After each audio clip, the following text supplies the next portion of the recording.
অর্পণ করতে চান স্বর্গীয় শ্যামাপ্রসাদ স্বর্গীয়া মনিকা বসুর প্রতিকৃতিতে তারা অবশ্যই শ্রদ্ধার্ঘ্য নিবেদন করতে পারেন।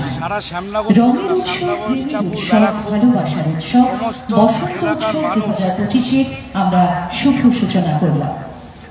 কত বছরে পদার্পণ করলো এটা? 7ম বছরে পদার্পণ করলো এই বসন্ত উৎসব, এবং ব্যারাকপুর জেলা জুড়ে এলাকার মানুষ এই দিনটা অপেক্ষা করে যে আমাদের এই বসন্ত উৎসবে উপভোগ করার জন্য।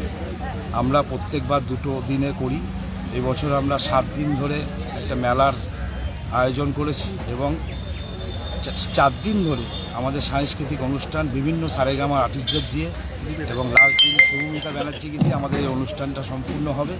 আমরা চাইব এলাকার মানুষরা শুধু সব সময়ের জন্য আমরা পাশে থাকি, ফাউন্ডেশন আমাদের পক্ষ থেকে আমরা এলাকার মানুষের পাশে থাকি, মানুষ উপভোগ করুক, এই আনন্দ করুক, এটাই আমরা চাই।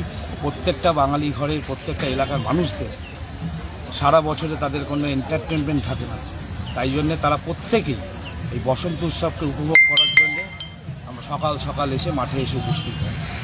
মোটামুটি এই যে এই বসন্ত উৎসব করে কতটা নিজেকে আনন্দিত বোধ করছেন?